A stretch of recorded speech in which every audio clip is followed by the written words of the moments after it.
Hello everyone, this is Deepti Nayak, and today the topic which we are going to cover is musculoskeletal system in general anatomy. So muscular system, it is not that important as per your examination wise, but it will be important for you to learn because it is just a basic revision and will help you in your other subjects also. So here we have muscular system. Muscular system is also a specialized soft tissue that constitutes one of your system.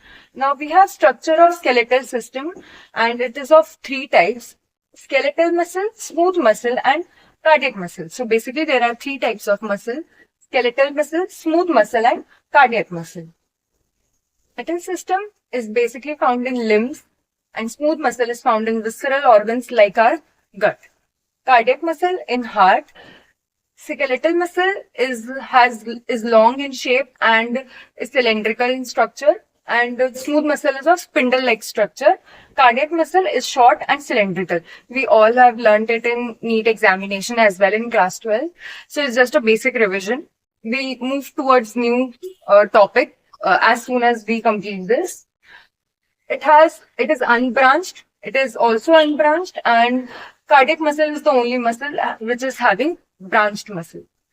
Now it is multinucleated, uninucleated and uninucleated. Only skeletal muscle is multinucleated, that is has more number of nucleus. Striations is present only in skeletal muscle. Now striations, I have seen many of us don't know what is striation. Striations meaning that we have alternating light and dark band structure in our muscle. If you have remembered your 12th lectures, so you must have known that there is light band and dark band, and they together constitute your striations, which is visible in skeletal muscles. It is visible only in skeletal muscles. In smooth muscles, the striations are not visible. The cardiac muscle do have visible striations. Also, cardiac muscle has a unique feature of presence of intercalated disc. Intercalated disc is the junction connecting cardiac muscle cells. That is, the cells of cardiac muscles are connected through discs known as intercalated disc. So here we complete the structure of skeletal muscle. Studied the types of muscle. Now we will study about the structure of muscle. If you see a muscle properly, it is constitutes of a fibrous part, a fleshy belly part, and then a fibrous part. Now muscle has two types, not basically two types. It has two systems, that is origin point and insertion point. The point where the muscle is origin, that is वो muscle जहां से निकल रहा है और फिर जहां पर एंटर कर रहा है, यानी जहां सप्लाई कर रहा है, that is known as insertion point. जहां से वो मसल निकल रहा है उसे हम ओरिजिन पॉइंट बोलेंगे, और जहां से वो मसल निकल रहा मतलब वापस जा रहा है उसे हम इंसर्शन पॉइंट बोलेंगे. तो जो ओरिजिन पार्ट होता है वो हमारा फाइब्रस पार्ट होता है, जो कि टेंडन या एपिन्यूरोसिस का बना हुआ होता है.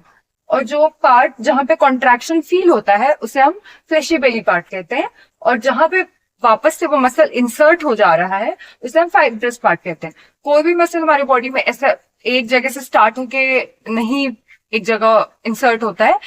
अलग अलग मसल्स होते हैं, अलग अलग उसके पार्ट होते हैं. वैसे ही अगर हम यहाँ पे देखें तो यहाँ पर हमारा बाइसेप्स ब्रेकाई मसल होता है. As an example I am explaining. यहाँ पर बाइसेप्स ब्रेकाई होता है जो ओरिजिन आपके इस पॉइंट से होता है. मैं अभी नहीं बता रही, जब हम मसल्स पढ़ेंगे अच्छे से तब उसको और अच्छे से पढ़ेंगे. तो अगर वो यहाँ से ओरिजिन हो रहा है और यहाँ पे कहीं पे इंसर्ट हो रहा है तो ये उसका ओरिजिन पॉइंट होगा, ये उसका इंसर्शन पॉइंट होगा. और जहां पे कॉन्ट्रैक्शन फील हो रहा है उसे हम फ्लेशी बेली पार्ट कहेंगे. जैसे बाइसेप्स ब्रेकाई का एक्शन होता है flexion of your elbow joint. तो अगर हम फ्लेक्शन कर रहे हैं, अगर आप यहाँ पे हाथ रखेंगे और ऐसे फ्लेक्शन करेंगे यानी ये मूवमेंट करेंगे तो यहाँ पे आपको कॉन्ट्रैक्शन फील होगा. So this region is the fleshy belly part of your muscle and this is your origin and this is your insertion. अब अगर हम मसल के स्ट्रक्चर को और ध्यान से देखें तो मसल्स होता है, मसल के अंदर एक मसल फैसिक्युलाइज होते हैं और फिर उस एक एक फैसिक्युलाई के अंदर मसल फाइबर होता है, जो कि मसल फाइबर जो होता है एंडोमायोसिन से कवर रहता है. और मसल फाइबर के अंदर और हम जाएंगे तो मायोफाइब्रस बनता है which is covered of perimysium. Now it also constitutes of actin and myosin. तो अगर हम प्रॉपरली देखें तो सबसे पहले एक्टिन एंड मायोसिन स्ट्रक्चर रहता है, उसके बाद उसको कवर करता है मायोफाइब्रल्स, फिर मायोफाइब्रल्स को कवर करता है मसल फाइबर, मसल फाइबर को कवर करता है मसल फैसिक्युलाई, और फिर जाके एक मसल कंस्टिट्यूट होता है. मतलब muscle fasciculi, muscle fibre, myofibrils, actin and myosin, ये सब टुगेदर मिलके एक मसल कंस्टिट्यूट करता है। अब मसल फाइबर दो टाइप का होता है, टाइप 1 एंड टाइप 2। सो एक बेसिक रिविजन देती हूँ। मसल फाइब्रस पार्ट होता है उसके ओरिजिन पॉइंट, और इंसर्शन पॉइंट उसका फाइब्रस पार्ट होता है, जहां पे कॉन्ट्रैक्शन फील हो उसको फ्लैशी बेली पार्ट बोलते हैं। Muscle constitutes of muscle fasciculi, muscle fibre, myofibrils and actin and myosin. Now, myofibrils has type 1 muscle fiber and type 2 muscle.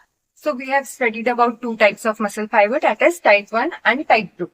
Type 1 muscle fiber and type 2 muscle fiber. Type 1 muscle fiber is a slow acting muscle fiber, whereas type 2 muscle fiber is a fast acting muscle fiber. Which means कि type 1 muscle fiber जो है बहुत slow काम करता है, लेकिन बहुत लंबे समय तक काम करता है, जो कि आपकी endurance के लिए बहुत अच्छा है। और fast acting जो है आपके स्ट्रेंथ बढ़ाने के लिए काफी अच्छा है। एक मसल्स होते हैं जैसे सोलियस होता है टाइप 1 में, वो बहुत स्लो एक्ट करता है पर बहुत लंबे समय तक के काम कर सकता है। वैसे फास्ट एक्टिंग में आपका गैस्ट्रोक्नीमियस होता है, we will learn about in detail.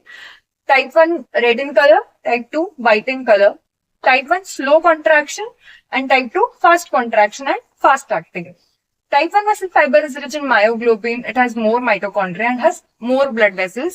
इसलिए वो बहुत लंबे समय तक काम कर सकता है, बहुत एनर्जी स्टोर कर सकता है। इसलिए it's very good for, it is mostly found in muscles where your endurance is required. And type 2 basically works for your strength muscles. Now we will study about group action of muscle. Group action of muscle basically चार तरीके से एक muscle act करता है। Agonist, antagonist, fixators and synergist.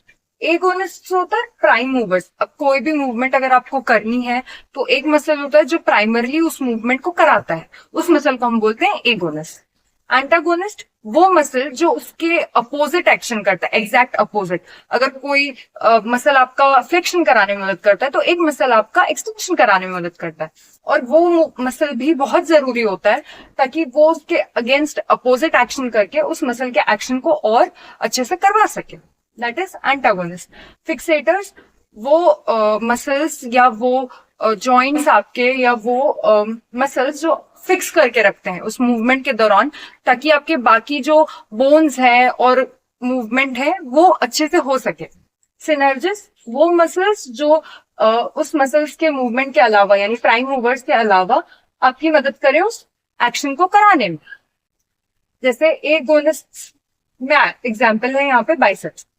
Biceps आपका कराता है flexion of elbow, तो बाइसेप्स क्या हुआ आपका प्राइम एक्शन हुआ, यानी प्राइम मूवर्स हुआ, यानी एगोनिस्ट हुआ। अब ट्राइसेप्स जो कराता है आपका एक्सटेंशन कराता है, यानी कि अपोजिट एक्शन ऑफ बाइसेप्स, जो कि आपकी हेल्प कराता है to help in the movement of your elbow joint, that is flexion of elbow joint. Antagonist here is your triceps. Fixators, यहाँ पर आपका एक रोटेटर कफ मसल्स होते हैं, और वो रोटेटर कफ मसल्स क्या कराता है आपका शोल्डर जॉइंट को स्टेबलाइज कराता है। अगर आप ये मूवमेंट कर रहे हो तो आपका शोल्डर जॉइंट यहाँ पे रहना भी जरूरी है, एक बेस प्रोवाइड करता है ताकि आप वो मूवमेंट अच्छे से कर सके। ट्रेपीजियस, डेल्टोइड, रोम्बॉइड जो है वो आपके स्कैपुला रीजन के, मतलब स्कैपुला बोन को, उस रीजन को स्टेबलाइज करके रखता है ताकि वो मूवमेंट हो सके अच्छे से। अगर आप ये मूवमेंट कर रहे हो तो जरूरी है कि यहाँ पर आपका स्टेबिलिटी रहे, तभी आप ये मूवमेंट कर सकते हैं। सिनर्जिस, ब्रेकियलिस एंड ब्रेकियोरेडियलिस, ये दोनों ऐसे मसल्स हैं जो आपके आर्म रीजन में प्रेजेंट रहते हैं, जो कि एक्शन में हेल्प करते हैं। इसीलिए चार तरीके से एगोनिस्ट, एंटागोनिस्ट, फिक्सेटर्स और सिनर्जिस्ट, यानी इन चारों की जरूरत होती है हमें, ताकि हम कोई भी मसल का प्रॉपर एक्शन करा सके, जो भी उसका एक्शन है। Thank you so much. Here we end our lecture on muscular system. Thank you.